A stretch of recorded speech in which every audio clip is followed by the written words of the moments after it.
Hello everyone, welcome back to our channel Billion Education where we aim to reach and teach billion population. So guys, स्वागत है आपका हमारे channel पे। हम लोग जैसा लास्ट टाइम डिस्कस कर रहे थे साइकोलॉजिकल डिसऑर्डर, तो हमने देख लिया था कि कौन कौन से स्टेज में सिर्फ मेंटल हेल्थ का देख रहे थे, वो कंटिन्यूम था। आज जो हम लोग पार्ट कवर करेंगे ना गाइस, वो है साइकोलॉजिकल डिसऑर्डर कौन सा है और कौन सा नहीं, ये पहचानना। हर किसी नॉर्मल में थोड़ी देर के लिए अगर कुछ सिम्टम्स है तो उसके बेसिस पे थोड़ी उसको साइकोलॉजिकल डिसऑर्डर बोलेंगे उसको, ठीक है। तो उसके जो क्राइटेरिया है वो आज हम पढ़ेंगे, criteria for psychological disorder. So an individual keep shifting from one stage to another depending on his or her life circumstances. तो वही बोला, हम लोग आते जाते रहते हैं, स्ट्रेस आता है लाइफ में, हैप्पीनेस भी आती है, तो शिफ्ट होते रहते हैं, ठीक है। In such situations how do we decide whether a particular person is suffering from any psychological disorder और नॉट। क्योंकि अगर देखिए मुझसे घंटे में सिर्फ 5 या 10 मिनट ही मिलना हो रहा है, उस टाइम पे वो कभी हैप्पी दिखता है मुझसे, कभी कभी, या तो चलिए मुझसे हैप्पी ही दिखता है वो बंदा या बंदी, लेकिन मोस्ट ऑफ द पार्ट में वो बच्चा या लड़का या लड़की स्ट्रेस में रहती है और कुछ ज्यादा ही मतलब स्ट्रेस में कर रही है, लेकिन जब सामने आ रही है तो नहीं बता रही है। तो इसको कैसे पता करें? तो ये सब सारी चीजें guys, the mental health professionals मतलब जो स्पेशलिस्ट हैं currently use diagnostic procedures to make such decisions. तो ऐसे कुछ मेथड्स इवॉल्व किए गए हैं जिससे पता चल जाता है कि पर्सन साइकोलॉजिकल डिसऑर्डर से फेस कर रहा है कि नहीं। For this purpose generally DSM, ये क्या है?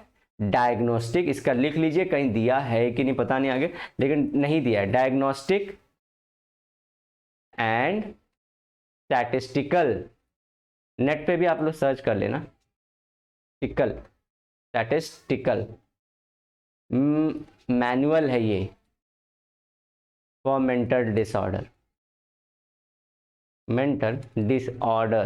जी हाँ। तो ये सिर्फ मेंटल डिसऑर्डर के लिए, अच्छा ये सब WHO रिकॉग्नाइज्ड है, WHO recognised, world health organisation द्वारा रिकॉग्नाइज्ड है। ICD क्या है? International classification of the disease, international classification of the disease. तो ये ज्यादा है लेकिन ये एकदम स्पेसिफिक है। तो क्राइटेरिया आर करेंटली यूज्ड, आज यूज करते हैं सब लोग। According to the present DSM-5 there are 5 criteria. तो DSM-5 नाम 5 क्राइटेरिया से for psychological disorders. Let us study them in detail one by one.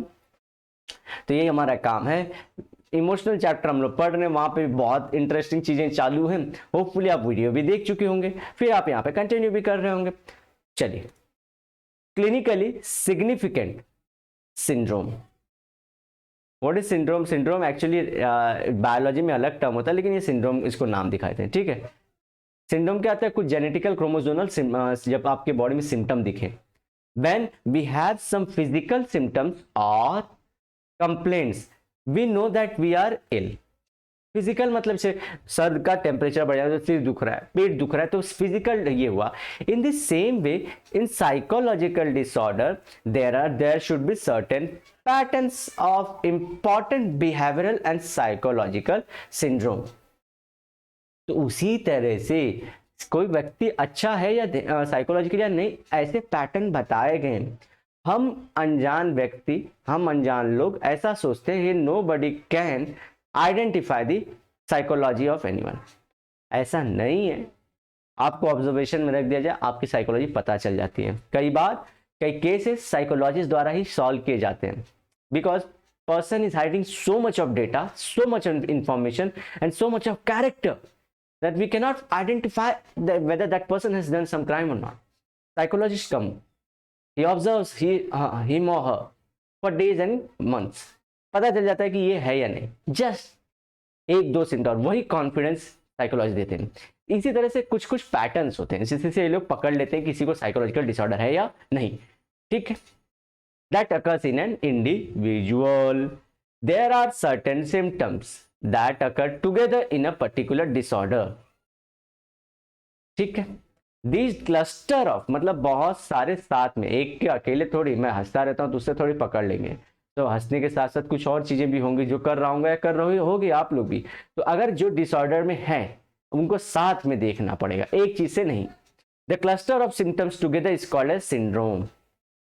तो सिंड्रोम का भी आ गया। What is psychological syndrome? The cluster of symptoms, psychological symptoms is called as a psychological syndrome. Psychologists rely on these syndromes to diagnose the disorder. We will study about these syndrome in this section where we will examine few psychological disorder. तो मतलब जब कुछ हम लोग observe करेंगे, नीचे आएगा schizophrenia और ये सब सारी चीजें, तो देखेंगे कि इसमें पर्सन क्या बिहेव करते हैं, तो वो क्लस्टर हम लोग पढ़ लेंगे वहीं पे। आगे चलते हैं। Distress and impairment. There should be presence of distress and और इम्पेयरमेंट। क्या होता है इम्पेयरमेंट? जब काम ना कोई कर पाए। और डिस्ट्रेस स्ट्रेस से बड़ा होता है, स्ट्रेस से बड़ा डिस्ट्रेस होता है। जो विजिबिलिटी है डिस्ट्रेस की ज्यादा रहती है। जैसे कोई अगर बैठा साथ में अनकंफर्टेबल, तो आर यू इन डिस्ट्रेस? तो डिस्ट्रेस अलग वर्ड होता है स्ट्रेस से, ठीक है। We have already learned about distress as well as impairment in 11th standard. तो आप लोग पढ़े ही होंगे, जो नहीं पढ़ेंगे फिर से जाके हमारी वीडियो देख लीजिए। Distress is the psychological pain, ना कि बॉडी पेन। द पेन में arise due to negative feelings. हम लोग देखें इमोशन चैप्टर में दो टाइप के होते हैं, पॉजिटिव और निगेटिव इमोशन। दैट इज उसी में फीलिंग भी जोड़ देते हैं हम लोग, पॉजिटिव और निगेटिव फीलिंग। तो निगेटिव वाले की वैसे जो हो रहा है, जैसे सैडनेस, फियर, इनएडिक्वेसी कि मेरे पास बहुत कम है, रेस्टलेसनेस कुछ करने लेकिन घाई बहुत है, और इरिटेबिलिटी, इरिटेशन। तो ये सारी चीजें, ये वर्ड आप लोग ना बंद कर लीजिए, अपनी मुट्ठी में कर लीजिए, ठीक है। कि कैसे आप लोग इसको कुछ भी करके सिफिर दिख रहा है, सिफिर ऐसा FIR आ रहा है ना। ये देखिए सैडनेस, फिर इनएडिक्वेसी, फियर और इरिटेबिलिटी और रेस्टलेसनेस। तो इसे FIR, हाँ FIR इज करके याद कर लीजिए। तो ये सारे वर्ड आप लोग को निगेटिव इमोशन में लिखने ही चाहिए कि ये सब कैसे होगा, हर जगह यही आपको छापना है। इट मे ऑल्सो भी ड्यू टू स्ट्रेस। अब स्ट्रेस देखिए, बोला ना स्ट्रेस अलग है डिस्ट्रेस अलग है, ये फर्क याद रखिए। Impairment is inability. अच्छा स्ट्रेस क्या होता है? आप किसी चीज के बारे में डीप थिंकिंग कर रहे हो और निगेटिव है वो deep thinking, and you are not coming out of solution. आप सोचे जा रहे हो और वो चीज आपको परेशान करे जा रही है। That thing is causing negative emotion, sadness. That thing, उसके वजह से डिस्ट्रेस हम लोग आ जाते हैं, बॉडी से भी या साइकोलॉजिकल पेन, लेकिन विजिबिलिटी होने लगती है। Difficulty to perform appropriate duties and roles in personal. अच्छा ये क्या था? Impairment is inability or difficulty to perform appropriate duties, roles in personal life, social and work related situation. तो इम्पेयरमेंट मतलब वो नाकामयाब हो जाता है, हर एक चीज करने में नाकामयाब, क्योंकि वो तो कुछ और सोच रहा है ना, किसी और थॉट में, तो कोई भी चीज में ये लोग काम ही नहीं कर पाएंगे। तो इसी तरह से घर वाले पहचानते हैं ना, जैसे कि जब बच्चा, हम लोग बचपन में मूवीज देख के, अरे शांतनु जो है ना मैम पढ़ाई नहीं ठीक से कर रहा है, फिर उसका स्पोर्ट्स का टीचर बोलते शांतनु दौड़ता अच्छा था, क्या हो गया उसको? फिर उसके बाद में उसके फ्रेंड्स बोल रहे हैं आंटी शांतनु नहीं आ रहा आजकल खेलने। तो ऐसे हर जगह दिखता है, फिर घर में भी शांतनु अकेले अकेले रह रहा है। तो ये सारी चीजें तो ऐसे मालूम पड़ता है, ठीक है ना। ये होता है सबकी लाइफ में, ऐसा पता चल जाता है। तो वो जरूरी नहीं साइकोलॉजिकल डिसऑर्डर है, वो स्टेज है। देखिए ऐसी सारी चीजें एक साथ दिख भी जाए ना, 1-2 दिन के लिए, 1-2 घंटे, तो डिसऑर्डर नहीं है। हाँ लेकिन ये बार बार ऐसे आ रहा है, तो ये डिसऑर्डर है।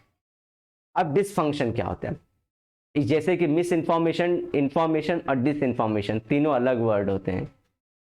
एंड डिस इन्फॉर्मेशन, ये तीनों में अलग अलग चीजें।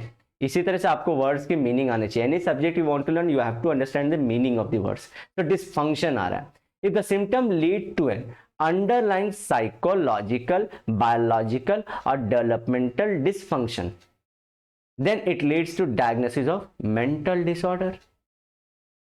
अब ये क्या हो रहा है? बॉडी की जो समझिए कि हमारे जो ब्रेन का फंक्शन है कि हार्मोन रिलीज करना, ठीक है, सिंपल, पिट्यूटरी ग्लैंड लीजिए, वो हार्मोन रिलीज करना ही छोड़ दे रहा है, समझ गए? तो वो चीज, inability, example, inability to remember, inability to learn, inability to concentrate, तो वो जो सारी चीजें फंक्शन ही है वो क्या हो चुकी हैं? खत्म हो चुकी हैं। वायरस आपको डिसफंक्शन और इंपेयरमेंट में फर्क रखना है। ऑर्गन लेवल पर जब जाएंगे तो डिसफंक्शन आएगा, अब फंक्शनैलिटी वर्क लेवल पे जाएंगे तो इंपेयरमेंट आएगा। अब गाइस यही रोकते हैं क्योंकि आगे और चीजें करनी हमको, तो वो सारे कॉन्सेप्ट मैं नेक्स्ट लेक्चर में आप लोगों को कवर कर लूंगा, क्योंकि हम लोग डेली वीडियो अपलोड करें। तो मेक श्योर आप इसे लाइक करें, कमेंट कर अपने दोस्तों में शेयर जरूर करना। हर रिचुअल में बोलता ही रहूंगा, लेकिन एंड में बोलता हूँ, पहले नहीं बोलूंगा। तो मिलते हैं नेक्स्ट लेक्चर में। Till then bye bye, have a great and nice day. Sayonara, लेकिन वादे के साथ मिलूंगा दोबारा।